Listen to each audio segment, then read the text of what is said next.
श्री हरिगुरु वैष्णव चरण कमलेभ्यो नमः। योऽन्तः प्रविश्य मम वाचमिमां प्रसुप्तां सञ्जीवय किल शक्तिधर शोधाम्नाम् अन्याश्च हस्तचरणौ श्रवणत्वगादीन् प्राणा नमो भगवते पुरुषाय तुभ्यम्।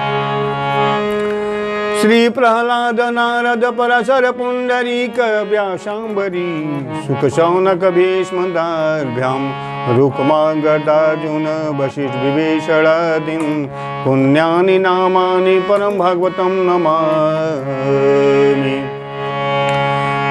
विश्वसर्ग विसर्गादि नवलक्षण लक्षितं श्रीकृष्णाख्यं परम धामं जगद्धामं नमामि तत्। वागीशायस्य वदने लक्ष्मीर्यस्य च बक्षसि यस्यास्ते हृदेशं तं नरसिंहं भजे। श्रीरामं राम भक्तिं च राम भक्तां तथा गुरुं वाक्काय मनसा प्रेमण प्रणमामि पुनः पुनः। भवानी शंकरौ वन्दे श्रद्धा विश्वासरूपिणौ याभ्यां विना न पश्यन्ति सिद्धा स्वान्तस्तमीश्वरम्। श्रीमन्नारायण नारायण नारायण श्रीमन्नारायण नारायण नारायण श्रीमन्नारायण नारायण नारायण श्रीमन्नारायण नारायण नारायण लक्ष्मी नारायण नारायण नारायण लक्ष्मी नारायण नारायण नारायण लक्ष्मी नारायण नारायण नारायण लक्ष्मी नारायण नारायण नारायण।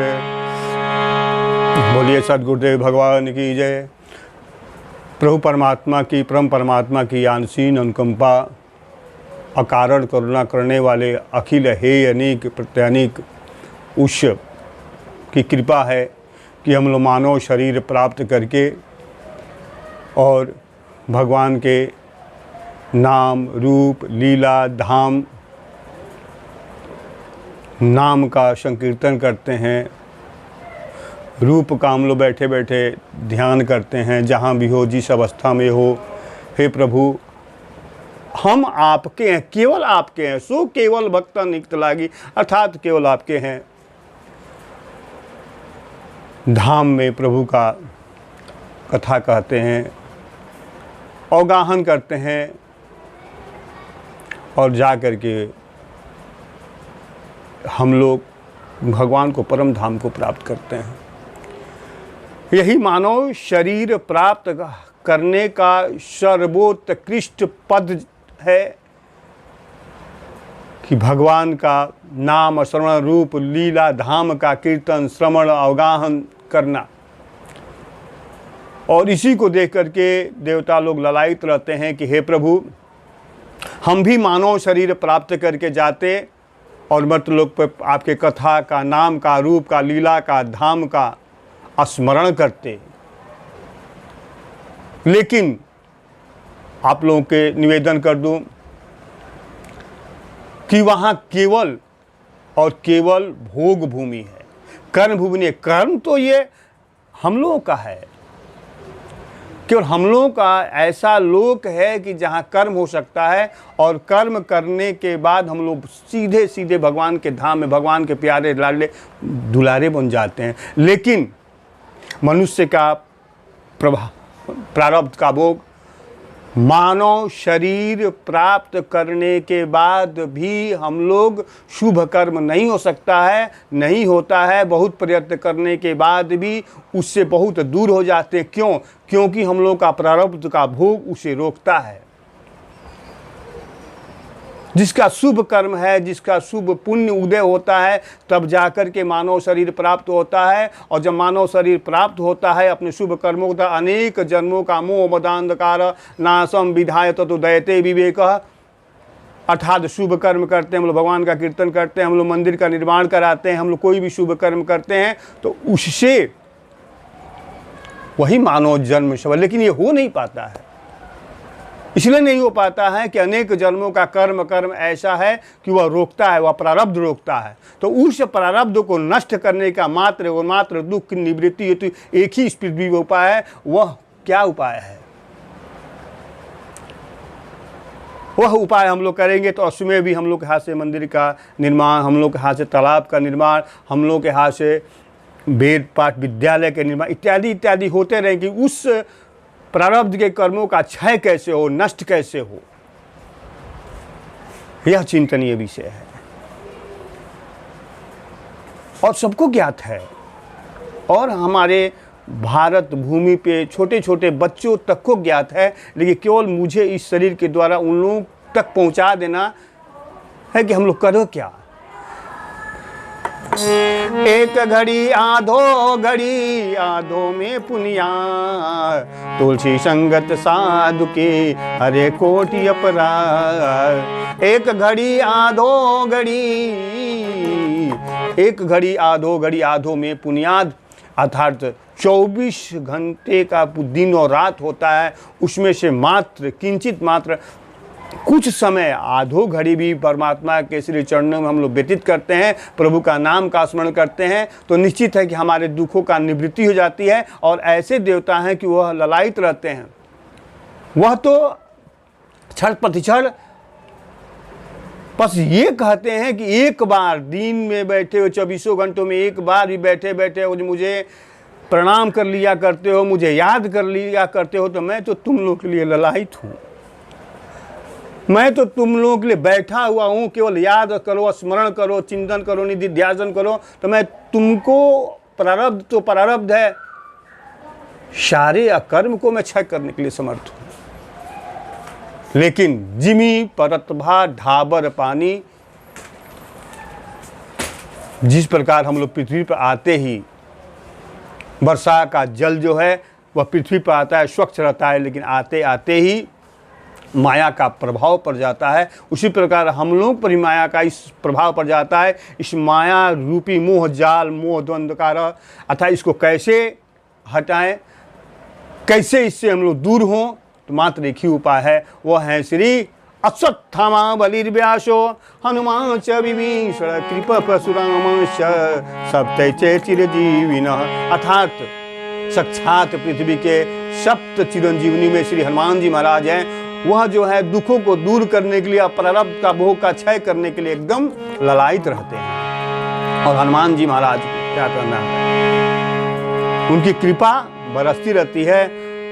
और हनुमान जी का स्मरण करें, हनुमान जी के हर जगह भारत में प्रत्येक भूमि पर उनके कार्यों में, उनके मंदिरों में, जहाँ भी हो जैसे भी हो जाएं और सहयोग करें, और नहीं हो तो उनको मंदिर में जा कर के कम से कम प्रणाम कर लिया करें, उससे भी हनुमान जी महाराज प्रसन्न हो जाते हैं।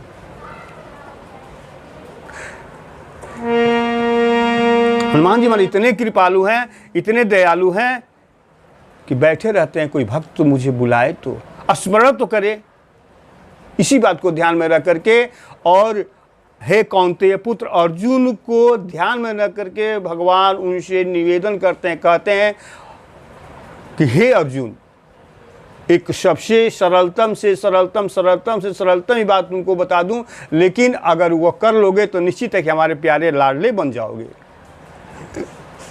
मन मना भव मद भक्तो मद्याजी माम नमस्कुरु मामे वैश्यम सत्यम ते प्रतिजानी। प्रियोशी में इस श्लोक की व्याख्या हम नहीं करेंगे, लेकिन इस पर थोड़ा सा समय दे करके आप लोगों से निवेदन कर देंगे कि मन मना भव, हे अर्जुन मन दे दो। अर्जुन कहते हैं कि मन ऐसा नहीं है, तुरंत उसको पकड़ा जाए और आपके चरणों में रख दिया जाए।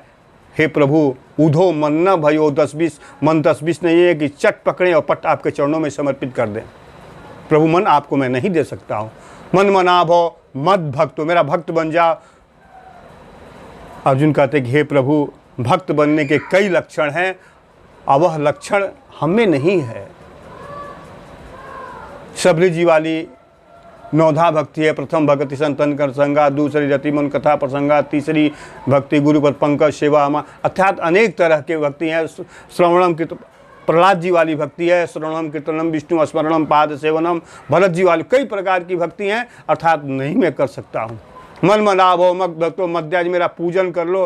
भगवान कहते, अर्जुन कहते हैं कि हे मेरे सखा, हे जगत द्वार, हे जगत के पालक, मैं आपका पूजन भी नहीं कर पाऊंगा, क्योंकि उसमें भी दही दूध अक्षन चंदन घी मधु इत्यादि इत्यादि वस्तुओं की व्यवस्था करने के लिए मैं कहीं कर सकता हूँ। तब प्रभु बोलते हैं कि माम नमस्कुरु, अर्थात जहाँ जहाँ जहाँ भी हो, जिस अवस्था में हो, इनके न प्रकारेण मनः कृष्ण निवेशवेद, अर्थात जिस अवस्था में हो, जैसे भी हो, वहीं से बैठे बैठे प्रणाम कर लिया करो, मैं तुम्हारा उद्धार कर दूंगा। अगर इतना भी हो सकता है तो निश्चित है कि मेरा कल्याण हो जाएगा, मेरा उद्धार हो जाएगा। और ये भी नहीं हो सकता सबसे सरल, तब जी अब तो आप जिस रास्ते पर जा रहे हैं, अगर 2 किलोमीटर 4 किलोमीटर चल देंगे तो निश्चित है हनुमान जी का मंदिर दिखाई दे देगा, तो उसी वहीं बैठे बैठे हे प्रभु प्रणाम, जहाँ भी देखो वहीं से प्रणाम कर लिया करो।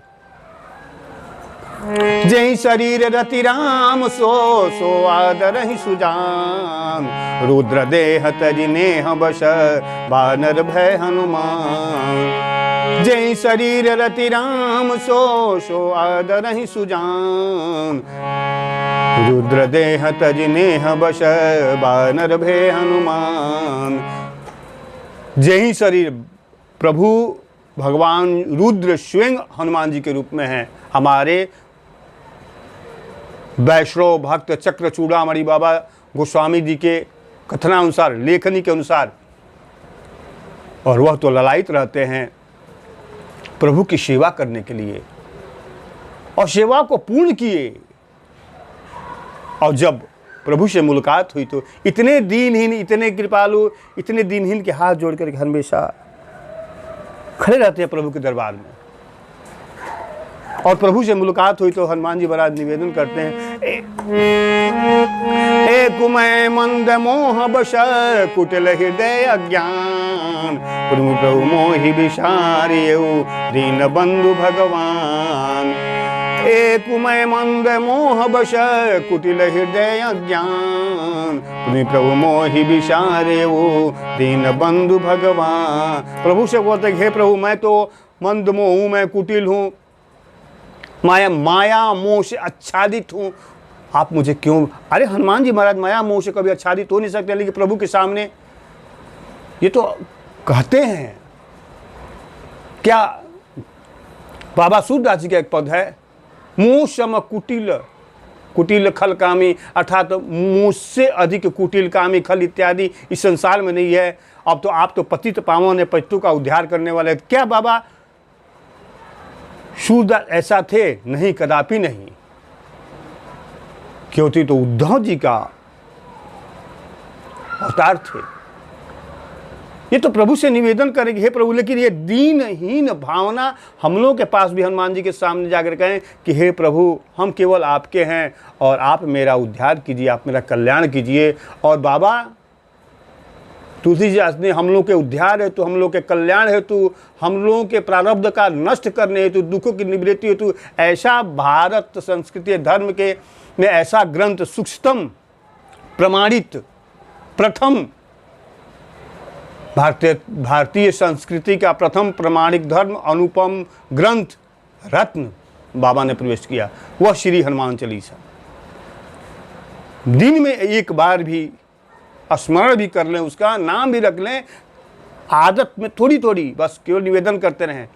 घर में कोई विग्रह भी हो, कोई फोटो भी हो, तो उसको भी प्रणाम कर लिया करें कि हे प्रभु, हम आपके हैं, केवल अपना लीजिए, मुझे अपने शरण में रखिए। इतना भी कहते हैं तो उससे भी बस ये कहते रहें, निश्चित है कि कल्याण होता है।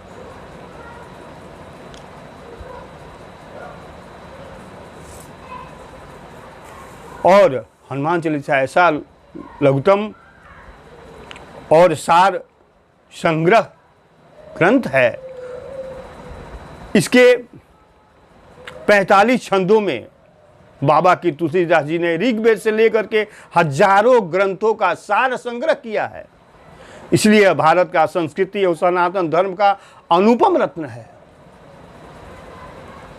और इसमें भी कहा जाता है जो यह पढ़े हनुमान चालीसा हो सिद्धि साखी गौरी सा। जो यह पढ़े हनुमान चालीसा हो सिद्धि साखी गौरी सा। जो यह पढ़े हनुमान चालीसा, जो यह पढ़े, पढ़ना लिखा है, पढ़ने का कोई नियम नहीं होता है, कोई बंधन नहीं होता है, अर्थात उठते बैठते सोते खाते जिस प्रकार पढ़िए उसी प्रकार जिस अवस्था में हो जिस रूप में उस पर हनुमान चालीसा का पाठ कीजिए। अश्वमेव में वही हमारे दुखों का निवृत्ति और मानव शरीर प्राप्त करने का सर्वोच्च पद जो है वो भगवत प्राप्ति अवश्य श्री हनुमान जी के द्वारा हमको प्राप्त हो जाएगी।